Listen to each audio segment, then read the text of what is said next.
Dark Souls, Sekiro, Elden Ring.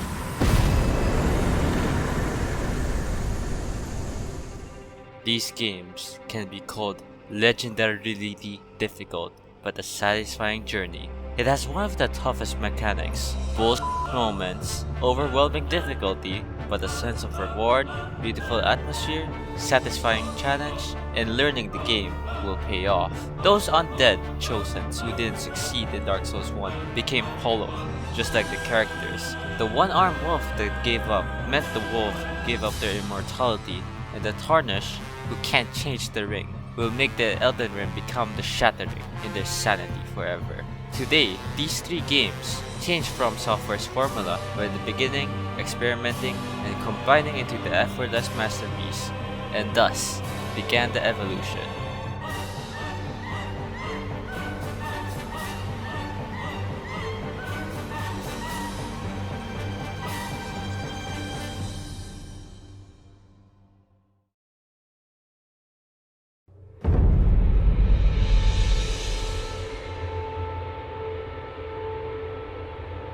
When I first played Dark Souls, I thought this was the company's first installment. This sentence was wrong, and at second, I thought it was Demon Souls, and I was wrong again.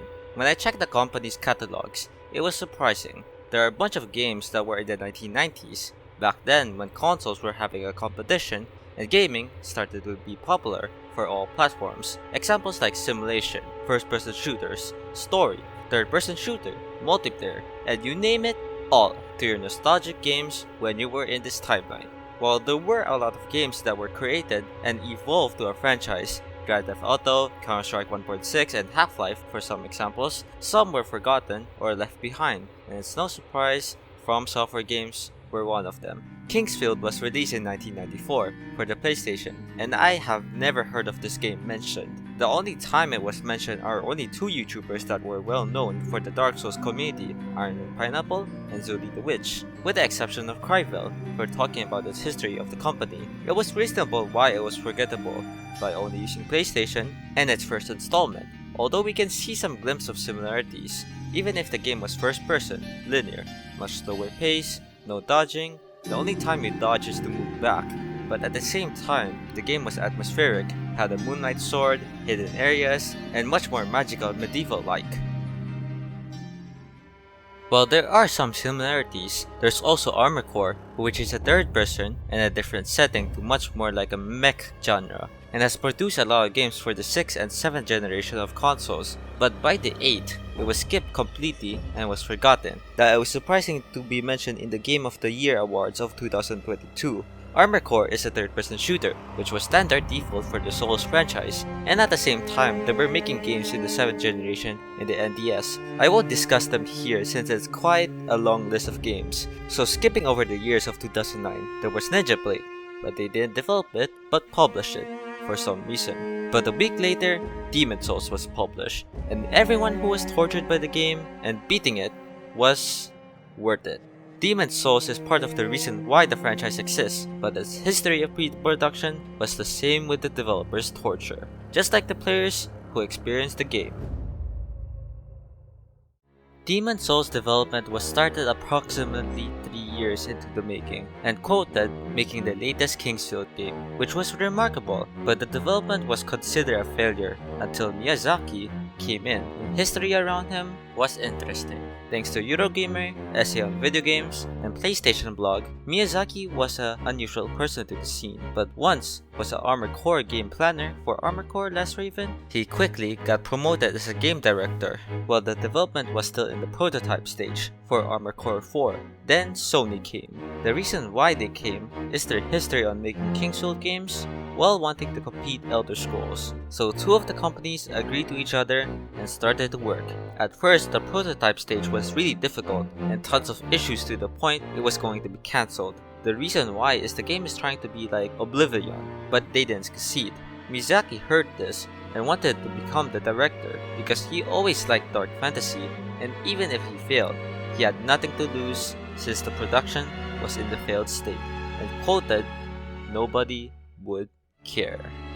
Or so they Over the stages of development, the game had the right direction, vision, and a blueprint of the game. What became Clone of Oblivion became a game that everybody had love for the future, which Dark Souls became the follow-up of that spotlight.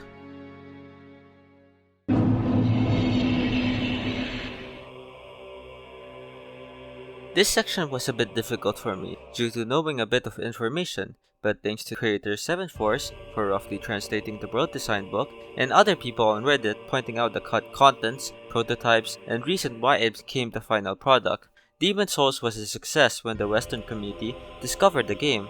To From Software, it was a no-brainer to make a sequel for Demon's Souls, although there is Sony. That time in Demon's Souls, Sony didn't want Demon's Souls to be published because to its difficulty and having the conflict for a sequel, so they went to Bandai Namco to be the publisher for Dark Souls. While it is not a continuation, but having the same themes, environments, and dark fantasy that people have loved from Demon's Souls, even though Demon's Souls wasn't released globally yet, Miyazaki was already planning for a sequel into the prototype stage. There was the Painted World. It was one of the sections where it's optional in the final game. It makes sense since this was the demo of the game. That is mostly a reference from Demon's Souls to its environment. Because it is a prototype, it had to reuse assets and over time, expanded the lore for Dark Souls 3 DLC and became the final Dark Souls content for the trilogy. The reason why this area is optional is because this area is a snowy painted world. All of the places don't fit Dark Souls aesthetics. Instead, put it into a Arnold Lando picture. What a cheat indeed. This also is a surprise due to Miyazaki's control. People call him Mr. Dark Souls, and everything, whether it's story, design, art, text, and cutscenes, with giving the best two words, creative freedom. Although the weapons, characters, and boss designs are in his approval for the final design to be finished. Funny how there's one boss that people actually hate, but we'll talk about it later. As much as he controls everything, whatever it is, made the game interconnected and distinct in the final product, even if there's cut content since they only have 2 years, and I'll be talking the ones I got interested from the cutted quests, such as Shiva the East, wanting to have that Chaos Blade since he's a collector of weapons, and he will betray you since you have the Chaos Blade, that only fighting him is going to the Painted World. Oscar the Knight is the one who helps you in some areas of Dark Souls, such as the Forest Hunters, where he will help you, which is honestly fair since the Forest Hunters are super unbalanced in the offline mode, that in the end, even if you pick 2 different endings, he will be in the opposite and tries to kill you due to thinking he is the chosen one. And the last one is the Lost Isolate, the hatest area of Dark Souls history due to lacking variety of enemies and so many dragons that stomp you like it's from Doom.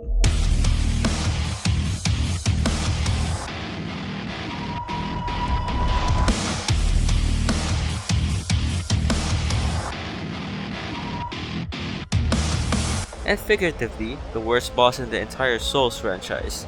With these in mind, we can see the progress and ideas for the game that became the final product, and with that, there's one quote that people need to keep in mind from the developers themselves. From Software はですね、考え方として、時流に、流されずにですね、我々が作りたいものって、もちろん自分たちで価値のあるものっていうものを生み出していきたいというのが、And this is true for Sekiro.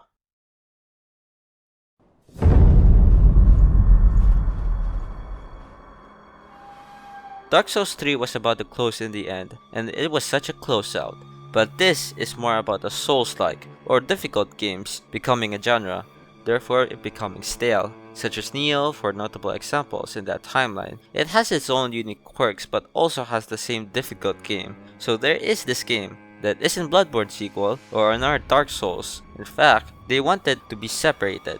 Miyazaki wanted to make a game based on Japan in the Sengoku era, but why make this game at all? Does it have any inspirations? Let's go back to the PS1. There's a game that is biggest inspiration and had so many similarities with the publisher and developers. That's K2, LLC, and From Software, Tenchu.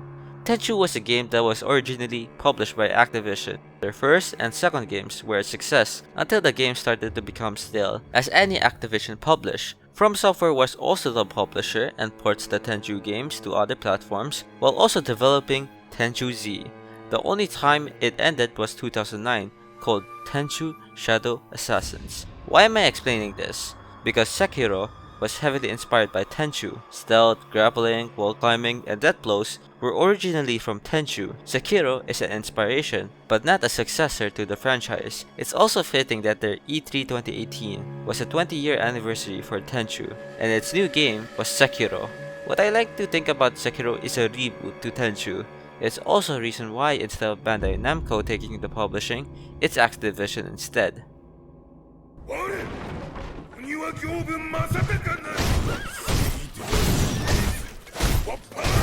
Sekiro is a game that is separate from Dark Souls. The developers wanted to make something new. The prototype started when Bloodborne DLC was finished in 2015. Before the Souls franchise were known for the gritty atmosphere, dark and grey. Sekiro, on the other hand, wanted to mix that with the dark universe, but was hopeful at the same time. The game has a lot of locations that have a lot of color palettes, and it's evident when you look at the trailers from this game. The game is based around Japan, so it makes sense to have lighter color panels, and with that making the game feel new, since the Souls franchise are known for their dark fantasy. Mostly Sekiro is a ninja, so much so that the game has more freedom. I'll talk about that one later. Being a ninja creates so much freedom to explore that they pick Sengoku due to the period still being a medieval, which fits to their games as a whole. Sekiro is one of the games that people experience in Demon's Souls or Dark Souls 1, a player struggling with new mechanics that they have to adapt and overcome. The player, as a character, becomes better at defeating people, that it makes each ring combine to become the leader.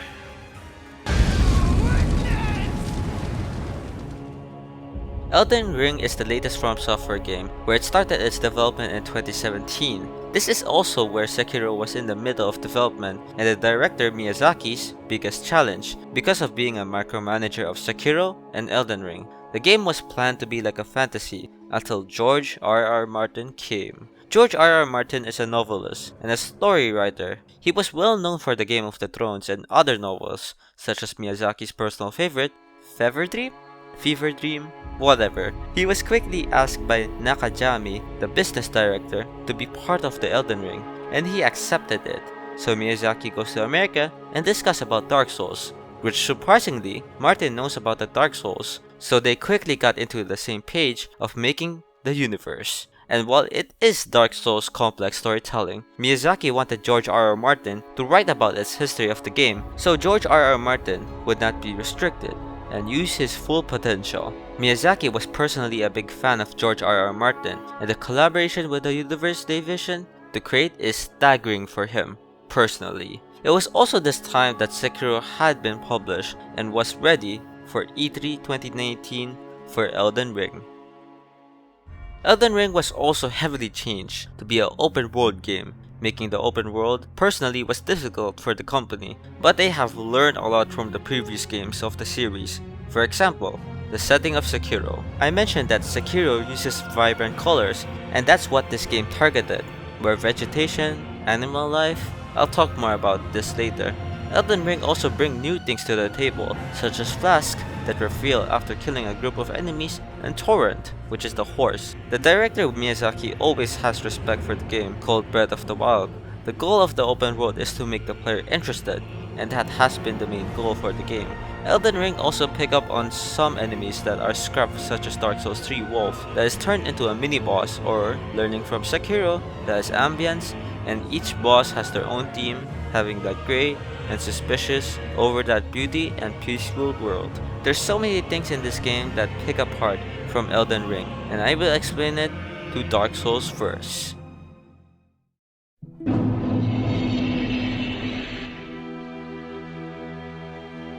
Dark Souls 1 was my first Souls-like game that I played, and my first impressions are just my previous video of Metro 2033. Not because it is boring, but that time as a kid who is confused by a lack of knowledge, difficulty, and moments that are frustrating made me stop progressing. That was myself when I was new to gaming, until I revisited it again, by watching tutorials and walkthroughs until it made me enjoy the game, and encourage myself to play much more difficult and challenging games, whether it's Modern Warfare 3, Metro Exodus, and Sekiro. Dark Souls was the reason why I played difficult games, and made me analyze how fair, fun, and challenging it is. While it is unfair for me to analyze this game for my 4th playthrough, since every Souls game that I recommend are first playthroughs, I'll try my best to discuss the parts that are important, like Undead Asylum. Undead Asylum is my favorite tutorial. Compared to Sekiro and Elden Ring, it doesn't explain that much except the controls and enemies. Dark Souls, on the other hand, applies this with level design, and it's best to show this by example. Dark Souls 1 goes through by learning the mechanics, making you incapable of defeating a boss, realistically, finding better gear, shortcuts, traps, and weakness to the boss. It is amazing how a tutorial like this can be the whole game if you analyze deeper, with level designs that are repeated throughout the gameplay, with or without you noticing it. Of course, there will be moments that spice up the gameplay, different setting, different strategy, and enemies that are distinct. This metronomic level design is the uniqueness of Dark Souls, and the main reason why the players keep on going with it. They know this is design but do not know they repeat it, since new locations feel different and always have personalities with them. Undead Burg is a giant castle. It shows you how you need to be cautious when looting, since there will be an ambush. Later, on the Asylum, there will be scripted triggers if you step that specific path. Blighttown is laggy, but makes the player always aware of their health because of poison and toxic.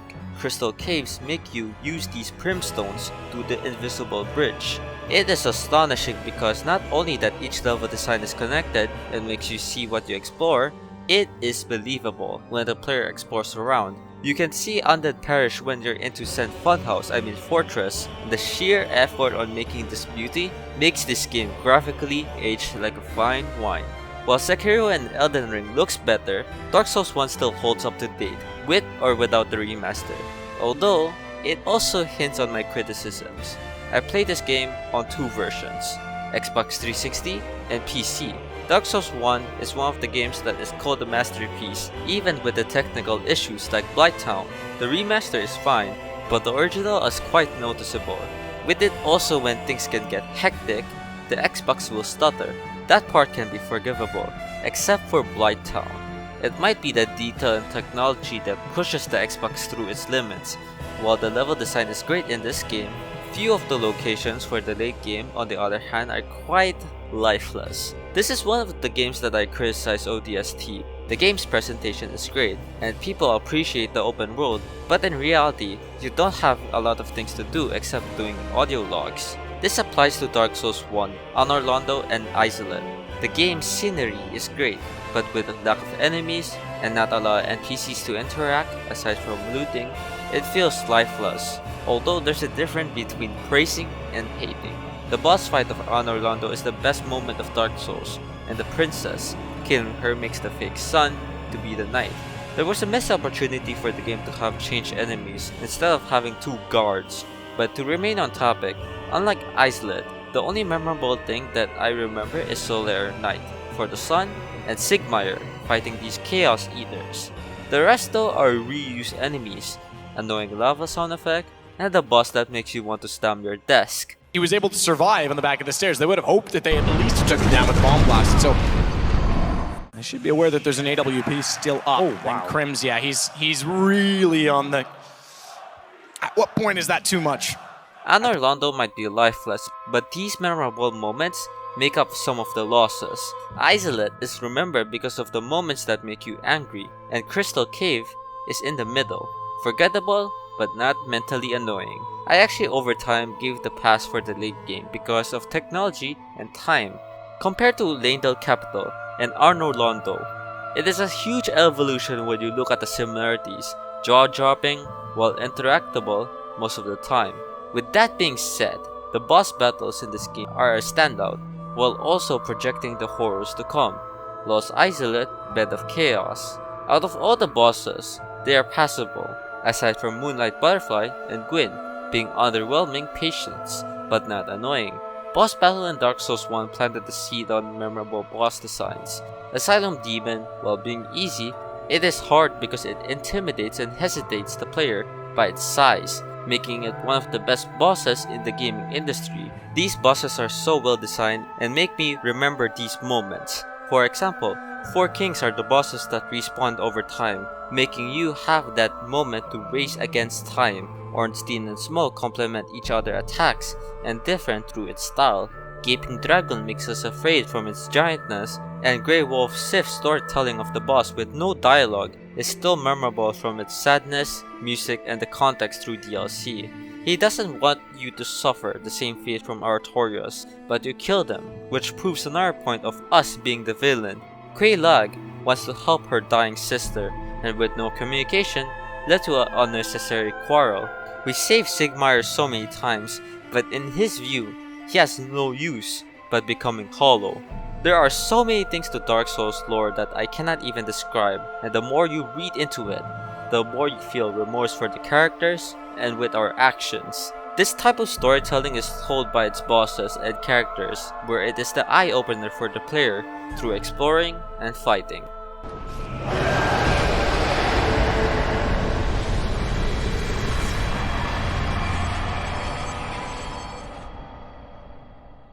Fighting in this game is much slower as I remember, but fluid also. One-on-one are recommended in this game, especially enemies that are tough, because of enemies that fight in sync instead of one by one. Getting surrounded in this game makes you have a difficult time, because enemies will keep on hitting you and leave you with no room to breathe. Therefore, working smart, not harder, is a phrase that needs to be reminded for the player, since using your surroundings, equipment, and knowledge can make you learn from the game's mistakes and quickly develop yourself as a player, which is something that I tend to appreciate often. This isn't a game where you sit down and just one-shot everyone with the animation.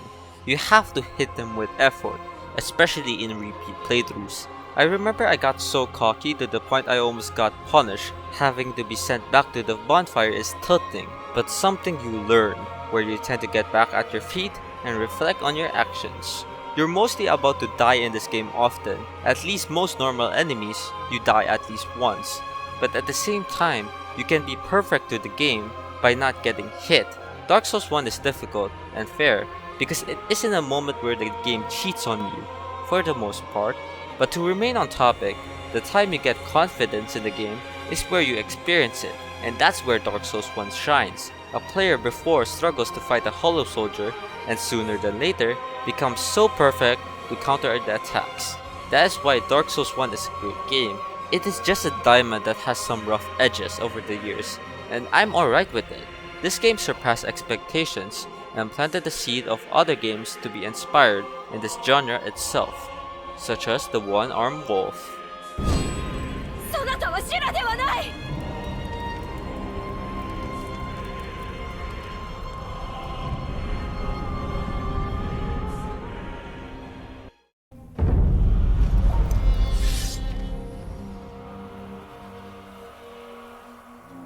Sekiro is a unique game for From Software, and that's because outside of Dark Souls, it tries to replicate the success of Dark Souls combat.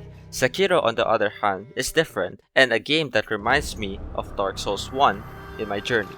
I mentioned this before that you have to adjust yourself, because this isn't Dark Souls and Bloodborne, and the only way to defeat the game is to adapt and overcome, and that's what Sekiro achieves. Dark Souls 1 is Demon Souls but better, and Elden Ring is like Dark Souls 3 but bigger. Sekiro doesn't have those and created its own identity because of the combat. Combat in this game is very fast and requires reaction time. It is a game that can be endlessly played and still doesn't feel boring, but keep yourself on your toes with enemies that are stronger in health but die instantly with the posture system. It is a game that people mention is harder, but when in practice and getting used to it, it might be the easiest Souls game. It's like calculating numbers in math. The more you do it, the easier it can get. Sekiro's gameplay applies that through its exploration, bosses, and level design. Souls-like games are a bit limited because each class requires a specific level, where it is slow and methodical. Sekiro isn't like that. It doesn't have classes, and playing aggressive and mastering them is the key. It even brought stealth to the mix. Dark Souls 1 doesn't have stealth, and it's more picking your fights.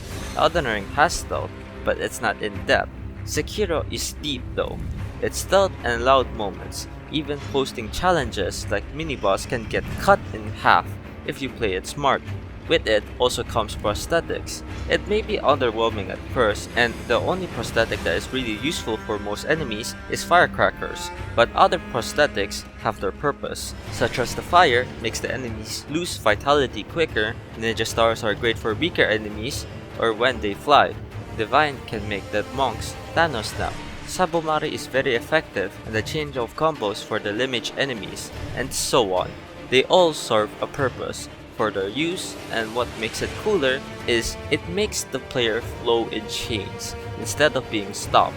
Movement is also huge in this game. You have more freedom to the player. You cannot take fall damage unless you fall into the ends of the earth. Your grappling makes you vertically flexible. You can jump twice in walls, and running is much quicker. The developers wanted to focus on the character being this flexible while not giving him classes, and I say they succeeded with their goal. Sekiro is one of the games that I even go so far to say it is not cheating the player, and most of your deaths are your mistakes, unless it's a grab attack. With it, also each location of the game is interactable, and many more enemies and life to it. That's the technology's advantage for the later years to come. It is the game that I have loved and grown on me ever since, which exploration is the best part. As the player, it is much more interesting to grapple and see much more detailed world that is quite exciting, especially when the music plays and doesn't feel lifeless. Music is one of the important components in gaming. Dark Souls 1 doesn't have this, except in boss fights or quiet sections, and Elden Ring took notes from Sekiro. But Sekiro is different, because instead of dark fantasy feeling, it is much more Japanese theme in the Sengoku era, and using instruments from Japan feels different. That's something that they accomplish in.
It is such a different style compared to Dark Souls, and yet it works, because it achieves what the game does.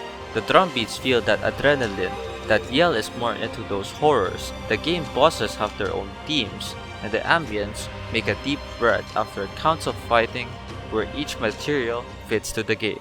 But that said material is a problem to variety. Sekiro is a great game, although sacrifice a variety of playstyles and bosses to make the gameplay engaging. Sekiro is much more detailed, since there's no choosing in clothes, except in some downloadable content. His design is to make the rhythm game that is fast, aggressive, and enjoyable. On the bosses though, they tend to be reused at least once.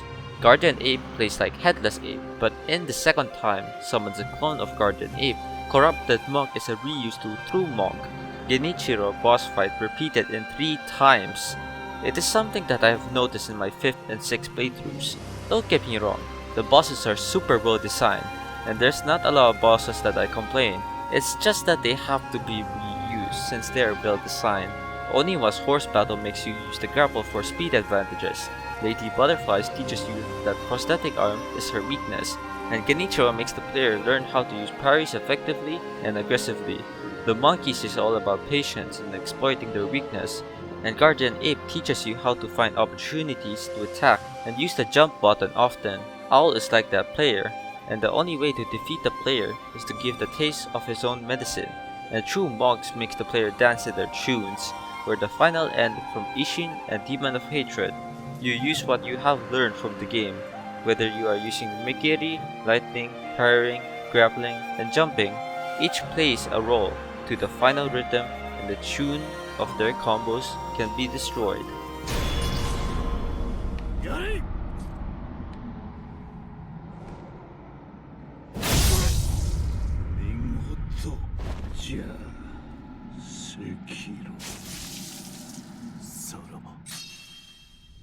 The story has a much clearer focus, where a monkey can follow. It's just a shinobi task to save the prince who failed, come back stronger, remove the immortality, and an old man dies, then resurrected to defeat him again.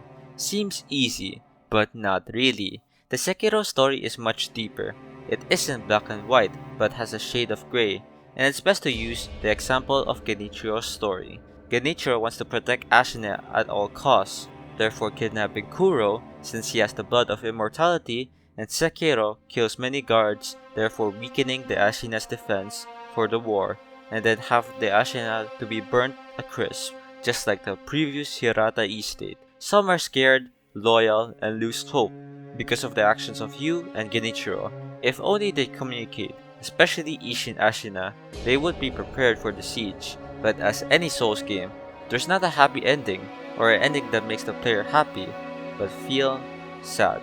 The story is much clearer, but has that Dark Souls complex storytelling. Even if some characters can't be killed by the player, Dark Souls 1 can make the player kill characters, but not the snakes. Sekiro has these, but some are crucial to the story that it cannot be killed, and Elden Ring is possible also. It is a shame that what Sekiro lacks is variety, since Ashina Castle is repeated 3 times. The mini-bosses, while fun at first, continues to be repetitive. Level design is much more linear and not that connected, because you have the teleport mechanic, which exploring isn't really huge to the game due to being linear. I don't call this an open sandbox but an action game instead, and if they went for that goal, I say they really nailed that part. Sekiro is the game of the year for me. It is a game that is fun, and countless of loops of gameplay can be repeated throughout. Mods also enhances this, and I recommend for Sekiro fans that doesn't use mods, I recommend using Resurrection mod, since it encapsulates the gameplay even more. Sekiro's weakness is the game's biggest strength. With the game having variety, we might have poorer moments to the game, and sometimes we need to appreciate quality over quantity. It is also the part where people say less is more, and this phrase applies to this game pretty much in general, although we might have more than we expected when we move to the recent release.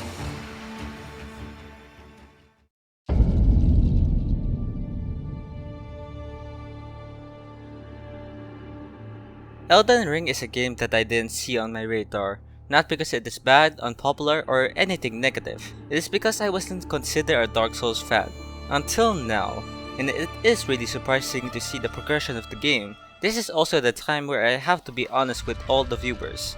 I don't play Dark Souls 3, and because of this, I might be missing some parts of the gameplay. Elden Ring combat is like Dark Souls 3, except the additional is you can jump, and the game is much faster. Stamina doesn't matter that much because the amount of stamina when you dodge is small, and you can just jump the sweep attacks to have additional damage, just like in Sekiro if you time it right. People might call this Dark Souls 3 in an open world, and while that can be true, as a person who doesn't play Dark Souls 3, this feels new to me, and it is a game that is immersive. Elden Ring has 3 cores: exploration, gameplay, and story, and it already shows the beauty of the world after you skip or go to the tutorial, and my god what an opening it is. The music from Limgrave is my favorite. Even if you return to it, the beginning always has that feeling of welcome back, and coming back to Limgrave, I can see why this place is my favorite. The curiosity always peaks in, and as mentioned in one of the development section, this has been their main goal. And the tutorial, while a downgrade to Dark Souls 1, represents dungeons, tunnels, and linear sections. You fight inside where you fight small armed enemies with loots, traps, and secrets, and the ending is the mini-boss or a boss battle. That translates this game in a nutshell in the open world core, especially when outside of it, there's bosses that are way too powerful. Therefore, exploring around, finding clues or hidden areas are the key of this game. A Limgrave section says it all. It represents this game and is then repeated throughout the 100 hours, and those hours While some are reusing assets due to being an open world, the linear sections always have that different scenarios, and the game's difficulty makes this game tension instead of being easy and boring. The tension is the reason why this game works. Difficulty in gaming is a hot debate, and some cannot play due to how difficult it is, and that is understandable. It is really hard to convince people to progress since there's two types of gamers. One that likes to rest and relax, or two that wants a challenge or sweat their hands off. And I'm in the latter option, because I play competitive games, I set difficulties, and so on. Elden Ring tries their best to make it accessible, which makes the open world have issues, especially with bosses.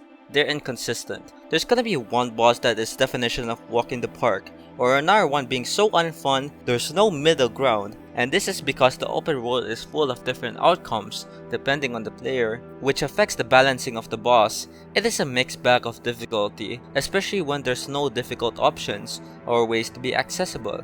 It's really restrictive when you try to split two communities at once. But it doesn't affect me fully because while you may be over level in some parts, there's always mistakes and patience that you have to be cautious. The bosses are also inconsistent because there's some great bosses and others that are so difficult to the player. To lessen the difficulty, they instead do spirit summoning, which is quite fun, but when you're finding a challenge or going solo, it is much more difficult or the hardest for the hardcore fans of the series. I think finding ways to fix this is appreciating, but sacrificing something isn't worth it in my opinion. The spirit summoning are great to be honest. It is fun in areas that have a lot of enemies since they are well designed because of the scale, and the moment where you feel powerful but not alone. But in bosses, they are the opposite. They are not designed for the bosses since there's 100% of them, and it can lead to moments that feel easy but in reality difficult on your own. I'm not saying Elden Ring is a bad game, in fact far from it. This game won the Game of the Year for a reason, because the exploration, visuals, music, and gameplay is fun. There's always moments that makes the player jaw drop, especially me, when I replayed this game again. Remember when I said exploration and Souls game are the best? Elden Ring cranks that dial to 11, because this is the biggest open world game I have ever played. And when I finished it, it literally fucking took me 100 hours in my first playthrough. And my god, it is a journey, because the hours of playing, struggling, and grinding makes that loop of gameplay work. And because of exploration, combat, bosses, and level design mixed together to have that 30 seconds of fun that can be stretched into a 100-hour game. It's impressive when you think about it, and writing this review, I am shocked that I realized this when I replayed the game for a bit. This game exploration is the best and actually my top 3 best open world game right there with Exodus. Is how much the effort, extra content and ideas mixed together to be a stretch into a long game. I still think Elden Ring is the best Souls game from the talent, effort and time on making this project. It's incredible. Right after I finished Rhea Lucaria, I understand why this game is the best when exploring the 1/3 of the section, the scripted moments, the NPCs fighting each other, the round table hold, and so on. It is a game that I have finished and it doesn't have that much replayability, which in my standards, it is alright. The game is already big, and you witness these moments that can make you remember for a lifetime. And that's why the open world and gameplay is the biggest part. It's something that I cannot explain. While I may miss some moments of the game, these key things are the reason why Elden Ring is the ringleader of Souls games, just like the story itself. The story is interesting, but there's one detail that I absolutely love about all the demigod names that starts with J, R, and M. Rani, Malenia, Radagon, Renella, Margot, Godwin, and Godric. They all started with the author's name, George R.R. Martin, which is impressive and something that few people like myself figure out. But to remain on topic, the story of Elden Ring is mostly a family tree of all gods and demigods. It is super complex, and doing this might make this video an entire hour. So I'll try to talk about the one that I got really interested in. Just like in Sekiro, Elden Ring is a world where there's these shattering pieces that are side or main stories. And I'll try to talk about the 3 shatterings. Yuka, the Japanese monk from Senpo Temple, Rhea Lucaria, and Rani the Witch.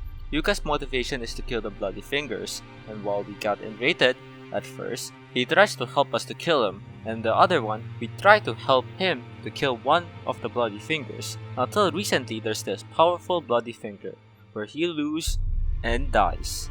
And then there's another imposter of him, where his voice became different and shouts, Ah, may chaos take the world! May chaos take the world! While it is simple, the ending is such a big twist, because it reveals the only way you can burn the roots to become Elden Lord is to sacrifice your own maiden, which one of the characters didn't want to because he loves his maiden so much to the point it can relate to some players who play Elden Ring. Coincidence? I thought so too. He's my favorite character because of the design and the reason why my first playthrough became a Glaive Monk. The ending carries it all for me to why I got interested in his madness. May chaos take the world indeed. Rhea Lucaria is also connected to the main plot from the story itself. The setting reminds me of Hogwarts, yes I still remember Harry Potter fondly. It is a history of crystals and their magics. Rhea Lucaria was a world where the gold versus the wizard had a war. They were going to a decent fight even when they're outnumbered, where Radagon and Renella finally stopped and married each other to have 3 new demigods. But the plan for Radagon to make Renella feel weak, making the sorcerers weak without a leader. And Rani the Witch is a fan favorite character, and the reason why people like to pick her ending is because how the quests are in depth, and there's also a Moonlight Sword, so there's that. But the quest for her is a bit simple. She kills her 2 fingers, then you try to put a ring to her, and then you'll become a concert, where the ending feels like an ending it is. But these stories are something that I tend to struggle because there's always this one fatal flaw to these stories. You do not know where the characters are, so you can proceed to the story. You mostly watch guides, which I do, and I'm not guilty to know where the heck they are. This is one of the issues to Elden Ring, and it's a shame to see a simple fix since the world is super duper big to the point finding characters that have different scenarios is difficult. But aside from that simple complaint, Elden Ring reminds me of Metro Exodus Volga, where there's a lot of details to the environment, world, and the only way to figure them out is by watching Vati Vidya or learning everything by yourself through the character's exploration and gameplay. Dark Souls and Sekiro don't have this type of scale, variety, and exploration, which makes Elden Ring have their own reasons to be a masterpiece, just like this video in the end.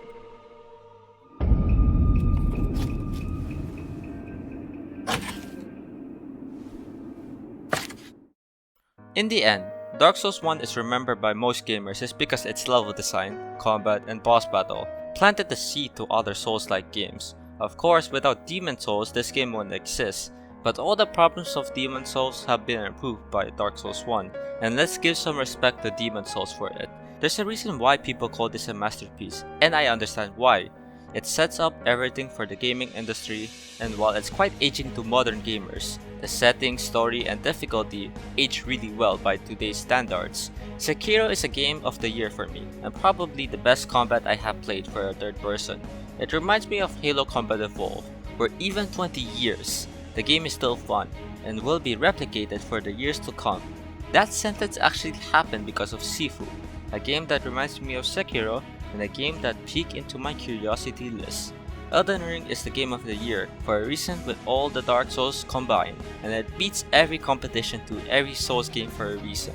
This game is called a masterpiece, and while it is not perfect, it can get close as it can get to be a perfect game. Elden Ring is what you call the freedom, curiosity, and the definition of not spending hours session, but instead creating a single player game experience that can make gamers remember a lifetime. This sentence applies to most single player games that I review, and I myself will remember these games' strengths and weaknesses over the years when I get older.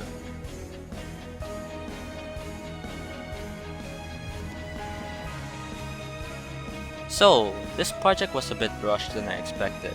I didn't take my time that much, but I tried my best to keep the quality same or better to my previous video. I have to say thank you to my school for picking this opportunity, even to some teachers who watch this video because it can give me confidence to continue and move forward itself, such as viewers who also watch these ending credits. I apologize to repeat this because making videos like these are not easy, and give me tons of respect to Razorvic, Darkman, and other YouTubers who edit their videos clip by clip. Without them, this channel wouldn't exist, and to the teachers, this video wouldn't exist too.